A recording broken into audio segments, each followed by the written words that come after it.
Hello दोस्तों, क्या हाल है। तारीख आज 21 अक्टूबर, दिन मंगलवार, हिंदी तिथि कार्तिक अमावस्या और शाम को 5:55 के बाद शुक्ल पक्ष प्रतिपदा तिथि चालू हो जाएगी।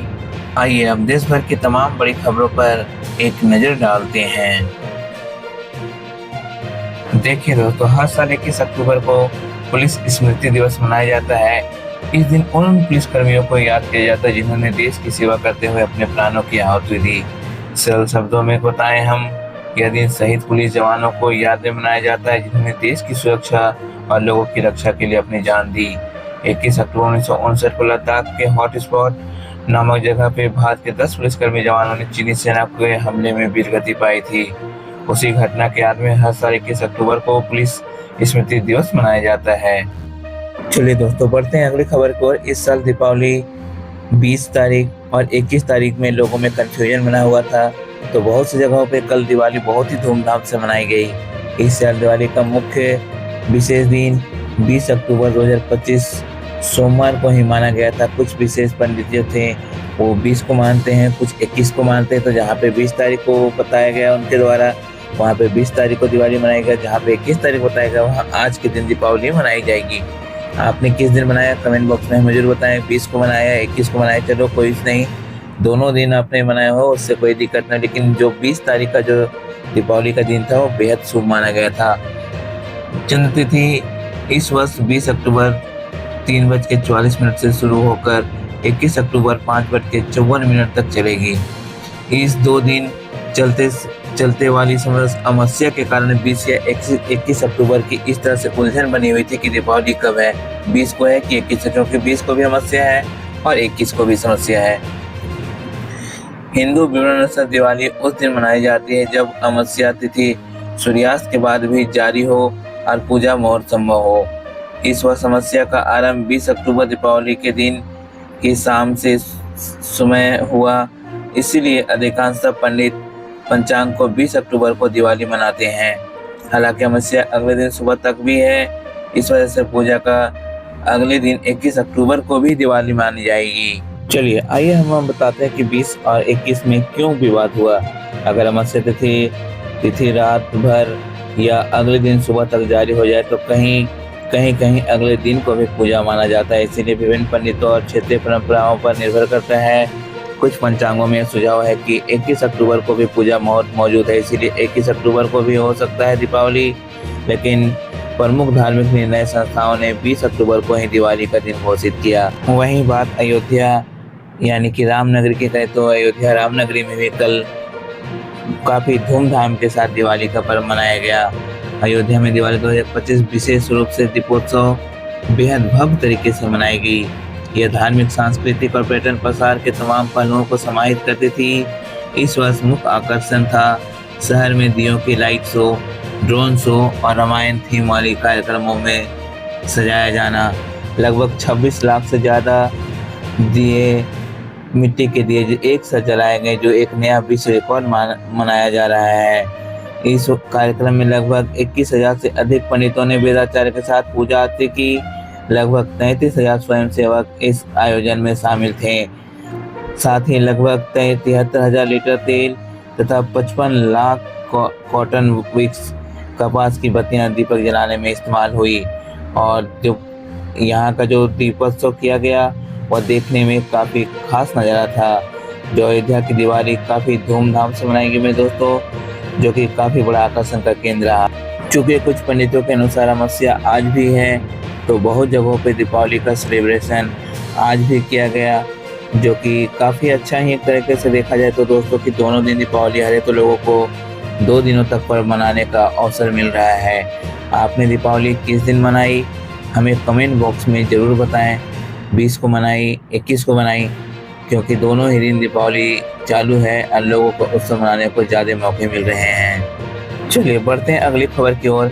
वहीं भारत के प्रधानमंत्री नरेंद्र मोदी ने भी INS विक्रांत पे पहुंचकर नौसेना की सेनाओं के साथ दिवाली का पर्व मनाया। गाने सुने और PM नरेंद्र मोदी ने अपने हाथों से जवानों को मिठाइयां खिलाई और संबोधित करते हुए कहा कि भारतीय सेना ने ऑपरेशन सिंदूर में पाकिस्तान को नाको चले चबा दिया। जो कि भारत के लिए बहुत बड़ी गौरव की बात है। उन्होंने इस आईएनएस विक्रांत को सैन्य क्षमता का प्रतीक बताया है, जो कि बहुत बड़ी बात है। चलिए दोस्तों, बढ़ते हैं अगली खबर की ओर। Directorate of revenue intelligence DRI ने ट्यूटिकोरिन पोर्ट तमिलनाडु पर 2 कंटेनरों ने चीन से आयात किए गए अवैध पटाखों को जब्त किया, जिसकी कीमत लगभग 5.1 करोड़ बताई गई है। एक अन्य मामले में नवावास रेलवे पोर्ट से मुंबई के पास एक 40 फुट कंटेनर छिपाकर लाए गए पटाखों को जब्त किया गया, जिसकी कीमत लगभग 4.82 करोड़ है। इन मामलों में पाया गया कि आयातकों ने पटाखों को अन्य सामान जैसे लाइटिंग पेंट आदि कहकर छुपाया ताकि कस्टम की सुरक्षा चेक से बचा जा सके। इन पटाखों आयात बिना किसी अनुमति लाइसेंस का था, जैसे कि petroleum and explosive safety organisation या डायरेक्टोरेट के इनके पास कोई भी ऐसा लाइसेंस नहीं था। चलिए बढ़ते हैं अगली खबर की ओर। दिवाली के मौके पर दिल्ली का एक्वाई लेवल 400 के पार पहुंच चुका है।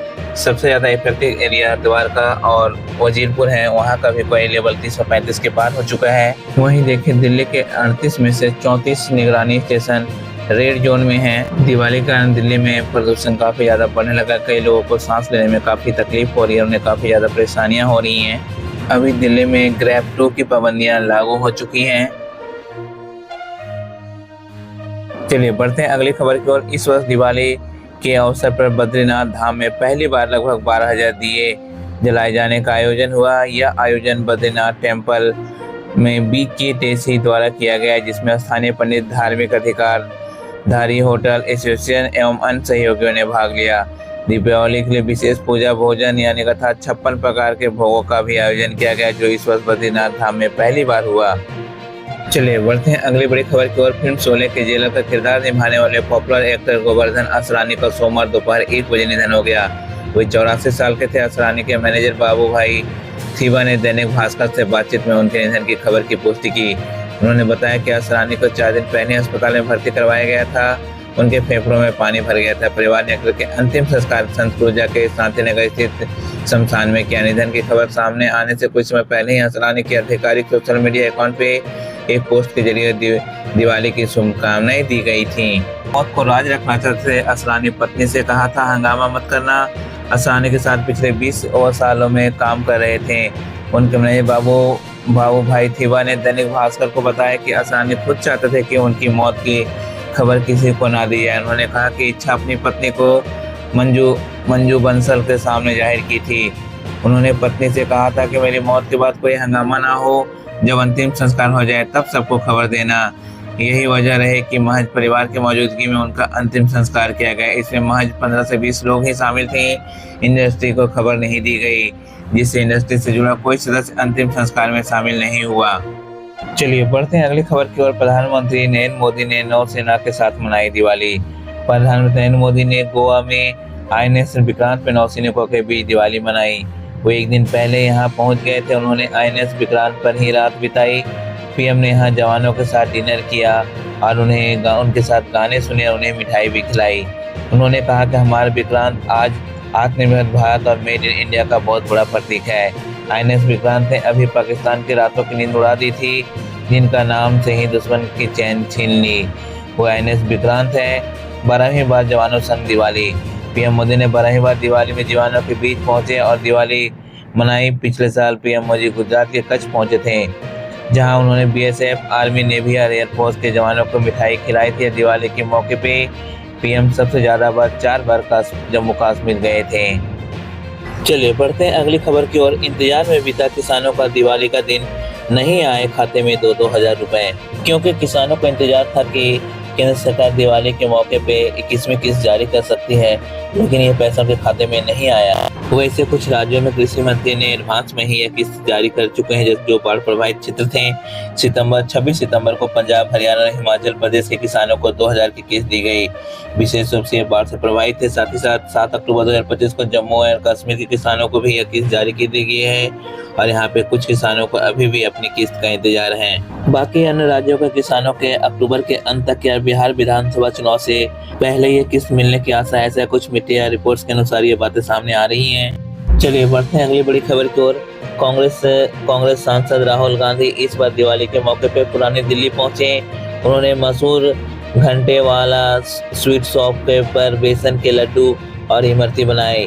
राहुल ने दुकान पर मिठाई बनने की प्रक्रिया देखी। फिर उन्होंने इमरती की शुरुआत कहां से हुई इस बारे में सवाल पूछा। मिठाई शॉप 237 साल पुरानी दिल्ली में घंटे वाली मिठाई शॉप 237 साल पुरानी है। इस दुकान पर मिठाई की मुरीद जवाहरलाल नेहरू से लेकर राजीव गांधी तक रहे। खास बात यह है कि राजीव गांधी की शादी में मिठाई इसी दुकान से गई थी। दुकान के मालिक ने राहुल से कहा कि मुझे अब आपकी शादी का इंतजार है, आप जल्द से जल्द शादी करें और मिठाई का ऑर्डर हमें ही दें। चलिए बढ़ते हैं अगली खबर की ओर। जेलेंस्की से बोले ट्रंप, यूक्रेन को तबाह कर देगा रूस, पुतिन की शर्तें मानो और युद्ध खत्म करो। अमेरिकी राष्ट्रपति डोनाल्ड ट्रंप ने यूक्रेन के राष्ट्रपति वोलोदिमीर जेलेंस्की को रूस की शर्तें मानने के लिए कहा। उन्होंने कहा कि अगर यूक्रेन ने ऐसा नहीं किया तो पुतिन उसे तबाह कर देगा। दरअसल ट्रंप और जेलेंस्की की मुलाकात व्हाइट हाउस में हुई थी। रिपोर्ट के मुताबिक बैठक में ट्रंप ने यूक्रेन के सैन्य मोर्चे के नक्शे तक फेंक दिए। एक दिन पहले ट्रंप पुतिन से बात हुई थी। रूसी राष्ट्रपति पुतिन ने इस बैठक में एक दिन पहले ही ट्रंप से फोन पर डोनबास को सौंपने की बात कही थी। पुतिन ने ट्रंप को बताया था कि अगर यूक्रेन डोनबास को सौंप देता है तो बदले में खेरसाना और जोपार्जिया के कुछ हिस्से वापस कर दिए जाएंगे। चलिए दोस्तों बढ़ते हैं अगली बड़ी खबर की ओर। दिवाली पे सोना 2000 सस्ता हुआ, 1.26 लाख पर आया और चांदी की कीमत भी 6000 गिरी। दिवाली पर सोना करीब 2000 और चांदी 6000 रुपये सस्ती हुई। 10 ग्राम 24 कैरेट सोने का दाम 1951 रुपये घटकर 1,27,633 रुपये के स्तर पे आ गया। इससे पहले 17 अक्टूबर को सोने ने 1,29,584 रुपये का ऑल टाइम हाई बना हुआ था। चांदी के दाम भी घटे, यह घटकर 6,180 रुपये से घटकर 1,63,250 रुपये प्रति किलो पे पहुंच गया है। इससे पहले चांदी 1,69,230 रुपये प्रति किलो था। इससे पहले 14 अक्टूबर को चांदी 1,78,100 रुपये के ऑल टाइम हाई पर पहुंच चुकी थी। इस साल सोना 51,471 महंगा। इस साल अब तक सोने की कीमत 51,471 रुपये बढ़ी है। 31 दिसंबर 2024 को 10 ग्राम 24 कैरेट सोना 76,162 रुपये का था, जो अब 1,27,633 रुपये का हो गया है। चांदी के भाव भी इस दौरान 77,233 रुपये बढ़ गए हैं। चलिए बढ़ते हैं अगली खबर की ओर। लेट सिद्धू मूसेवाला के पोस्ट हाम्यूस एल्बम मुझ प्रिंट ने एक महत्वपूर्ण मील का पत्थर हासिल किया है। यह एल्बम 2025 में रिलीज हुई थी और अब तक यूट्यूब पे 100 मिलियन व्यूज पार कर चुकी है, जो कि केवल 4 महीने। चलिए बढ़ते हैं अगली खबर की ओर। हाल में ही वृंदावन के श्री राधा हेतिकली कुंज आश्रम में एक महत्वपूर्ण आध्यात्मिक मिलन हुआ। प्रेमानंद महाराज जी से मिलने के लिए गीता मणि से ज्ञानंद महाराज जी आए। इस अवसर पर प्रेमानंद महाराज जी ने उन्हें दंडवत प्रणाम किया और उनके पांव धोकर पुष्प अर्पित किए। ज्ञानंद महाराज ने प्रेमानंद महाराज जी को गीता के एक प्रति भेंट की और कहा कि यह सेवा ठाकुर जी की कृपा से संभव हुई है। यह मुलाकात के दौरान दोनों संतों के बीच गहरी आध्यात्मिक चर्चा हुई, जिसमें प्रेमानंद महाराज जी ने कहा कि उन्हें प्रभु विशेष प्रेम कर रहे हैं, नहीं तो वे इस योग नहीं होते। ज्ञानंद महाराज जी ने गीता में धर्म के शब्दों सार्वभौमिक अर्थ पर प्रकाश डालते हुए यह बताते हुए कहा कि सब किसी विशेष मजहब से संबंधित नहीं है। चलिए बढ़ते हैं अगली खबर की ओर। बिहार विधानसभा चुनाव 2025 के लिए कांग्रेस पार्टी ने अपने उम्मीदवारों की सूची जारी की है। हालांकि महागठबंधन के भीतर सीटों के बंटवारे को लेकर अभी तक कोई औपचारिक समझौता नहीं हुआ है, फिर भी कांग्रेस ने 61 उम्मीदवारों की घोषणा की है। इसमें 48 उम्मीदवारों की पहली सूची और 13 उम्मीदवारों की दूसरी सूची में शामिल हैं। कांग्रेस के घोषित उम्मीदवारों की सूची में कुछ प्रमुख नाम राजेश राम कुतुंबा से, शकील अहमद खान कदवा से, अमित गिरी नौतन से, जयेश मंगल सिंह बगहा से, वसी अहमद बेतिया से, अमित कुमार सिंह रीगा से, नलिनी रंजन झा बेनीपति से उम्मीदवार अपने खड़े किए हैं। चलिए बढ़ते हैं अगली खबर के अनुसार आरजेडी 5 सीटों पे यानी कि वैशाली, लालगंज, कहलगांव, राजा पाकड़ और रोसारा जैसे महत्वपूर्ण सीटों पर आरजेडी और कांग्रेस के उम्मीदवार एक दूसरे के खिलाफ चुनाव लड़ेंगे। इससे महागठबंधन के भीतर अविश्वास और असहमति की स्थिति उत्पन्न हो गई है। विशेष रूप से वैशाली सीट पर यह टकराव अधिक स्पष्ट है, जहां दोनों दलों ने अपने अपने उम्मीदवार घोषित किए हैं। चलिए बढ़ते हैं अगली खबर की ओर। आम आदमी पार्टी ने बिहार विधानसभा चुनाव 2025 के लिए अपनी प्रचार रणनीति को और मजबूत करते हुए 40 स्टार प्रचारकों की सूची जारी की है। इसमें पार्टी के राष्ट्रीय संयोजक अरविंद केजरीवाल, पंजाब के मुख्यमंत्री भगवंत मान और दिल्ली के उप मुख्यमंत्री मनीष सिसोदिया जैसे प्रमुख नेता शामिल हैं। इसके अलावा संजय सिंह, सत्येंद्र जैन, सौरभ भारद्वाज, गोपाल राय और इमरान हुसैन जैसे वरिष्ठ नेता भी इस सूची में शामिल हैं। पार्टी ने अब तक 132 सीटों पर उम्मीदवारों की घोषणा की है, जिसमें चौथी सूची में 12 नए नाम जोड़े गए। इनमें कुमार कुणाल मधुबन, ब्रिजभूषण सहरसा और अनिल कुमार गया टाउन जैसे उम्मीदवार शामिल हैं। चलिए बढ़ते हैं अगली खबर की ओर। बिहार के मुख्यमंत्री नीतीश कुमार ने आज 21 अक्टूबर 2025 से अपनी चुनावी रैलियों की शुरुआत की। जनता दल यूनाइटेड जेडीयू के इस अभियान की शुरुआत 2 महत्वपूर्ण रैलियों से हुई। पहली रैली मीनापुर विधानसभा क्षेत्र में आयोजित की गई, जबकि दूसरी रैली कांटी विधानसभा क्षेत्र में हुई। इन रैलियों में मुख्यमंत्री ने राज्य में कानून व्यवस्था, शिक्षा, स्वास्थ्य और रोजगार जैसे मुद्दों पर अपनी सरकार के कार्यों का उल्लेख किया और आगामी चुनाव में जेडीयू की जीत का आह्वान किया। नीतीश कुमार ने अपने रैलियों में यह भी स्पष्ट किया कि यह राष्ट्रीय जनतांत्रिक गठबंधन एनडीए के साथ मजबूती से खड़े हैं और विपक्षी दलों की आलोचनाओं को खारिज किया। उन्होंने कहा कि एनडीए के भीतर नेतृत्व को लेकर कोई भ्रम नहीं है और चुनाव के बाद गठबंधन के विधायक मुख्यमंत्री के चयन निर्णय लेंगे। चलिए बढ़ते हैं अगली खबर की, जो कि राजनीतिक से ही जुड़ी हुई। प्रधानमंत्री नरेंद्र मोदी 25 नवंबर 2025 को हरियाणा के कुरुक्षेत्र की एक विशाल रैली को संबोधित करेंगे। यह रैली मुख्यमंत्री नयाब सिंह की सरकार की पहली वर्षगांठ के अवसर पर आयोजित की जा रही है। इसमें प्रधानमंत्री मोदी राज्य में कई महत्वपूर्ण विकास परियोजनाओं का उद्घाटन और शिलान्यास करेंगे। इनमें कृषि, सड़क, शिक्षा और औद्योगिक विकास से जुड़ी योजनाएं शामिल होने की संभावना है। इससे पहले यह कार्यक्रम 17 अक्टूबर को सोनीपत में आयोजित होने वाला था, लेकिन आईपीएस अधिकारी पूरन कुमार की हत्या के बाद राज्य का माहौल संवेदनशील हो गया था, जिसके कारण कार्यक्रम को स्थगित कर दिया गया था। अब जब हालात सामान्य हो चुके तो प्रधानमंत्री का दौरा नए सिरे से तय किया गया और मंच कुरुक्षेत्र को चुना गया, जो हरियाणा के सांस्कृतिक और धार्मिक पहचान का प्रतीक माना जाता है। चलिए बढ़ते हैं अगली खबर की ओर। हरियाणा के पलवल जिले में प्रशासन ने देव उठनी एकादशी 1 नवंबर 2025 के अवसर पर बाल विवाह को रोकने के लिए विशेष सतर्कता बरतने की योजना बनाई है। इस दिन विशेष रूप से बाल विवाह की घटनाएं बढ़ने की आशंका रहती है, जिसके मद्देनजर जिला प्रशासन ने व्यापक जागरूकता अभियान और निगरानी तंत्र स्थापित किया है। बाल विवाह निषेध अधिनियम 2006 के तहत 18 से कम उम्र की लड़की और 21 वर्ष से कम उम्र का लड़का बाल विवाह की श्रेणी में आते हैं। ऐसा विवाह कराना या बढ़ावा देना गैर जमानती अपराध है, जिसके लिए दोषियों को 2 साल तक की सजा और 1 लाख रुपए तक का जुर्माना हो सकता है। इसके लिए पलवल प्रशासन ने चेतावनी दी है कि इस प्रकार के विवाह में शामिल व्यक्तियों के खिलाफ कड़ी कानूनी कार्रवाई की जाएगी। चलिए बढ़ते हैं अगली खबर पर। भारतीय रेलवे ने इस दिवाली और छठ पूजा के अवसर पर यात्रियों की बढ़ती हुई मांग को पूरा करने के लिए एक विशाल योजना तैयार की। इस योजना के तहत रेलवे लगभग 12,000 विशेष ट्रेनों का संचालन करेगा, जिसमें लगभग 3 करोड़ यात्रियों को यात्रा की सुविधा मिलेगी। विशेष ट्रेनों की संख्या 12,000, यात्रियों की संख्या लगभग 3 करोड़। अवधि 1 अक्टूबर से 1 दिसंबर तक। मुख्य मार्ग दिल्ली, पटना, वाराणसी, लखनऊ, कोलकाता, रांची, गया, दरभंगा, मुंबई, पुणे, सूरत और अन्य प्रमुख शहरों के बीच। इस विशेष ट्रेनों में आरक्षित और अनारक्षित दोनों प्रकार के सेवाएं शामिल हैं। इसको लोकप्रिय ट्रेनें जैसे राजधानी, शताब्दी और अन्य ट्रेनों में कई अतिरिक्त कोच जोड़े गए हैं। चलिए बढ़ते हैं अगली बड़ी खबर पर। बेंगलुरु में ओला इलेक्ट्रिक के 38 वर्षीय इंजीनियर के अरविंद ने 28 सितंबर 2025 को आत्महत्या कर ली।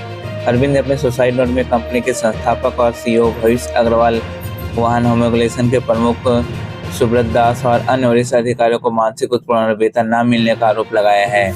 अरविंद के भाई अश्विन कुमार ने पुलिस में शिकायत दर्ज कराई, जिसके आधार पर बेंगलुरु पुलिस ने भारतीय दंड संहिता के धारा 108 आत्महत्या के लिए उकसाने के तहत एफआईआर दर्ज की है।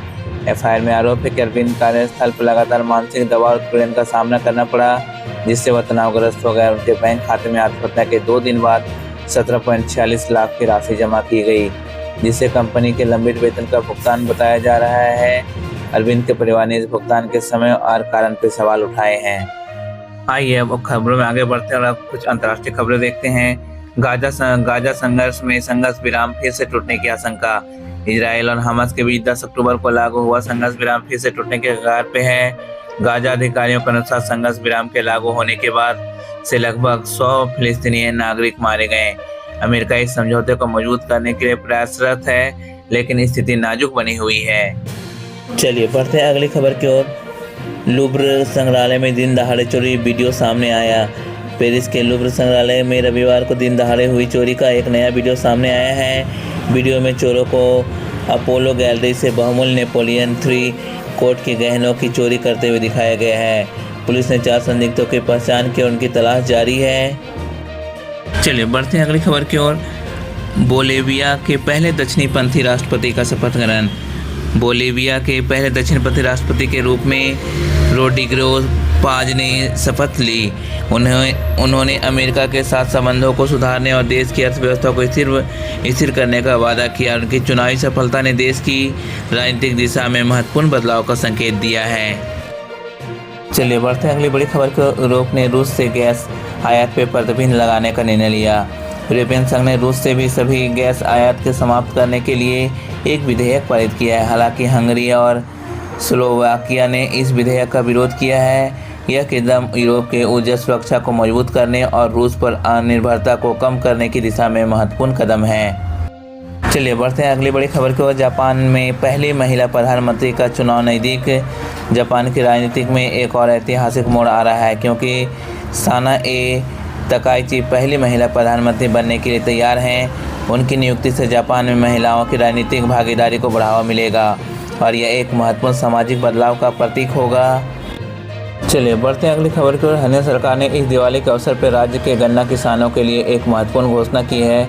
मुख्यमंत्री नायब सिंह सैनी ने राज्य सलहित मूल्य SAP में वृद्धि की घोषणा की, जिससे गन्ने की कीमत में 15 रुपये प्रति क्विंटल की इजाफा हुआ है।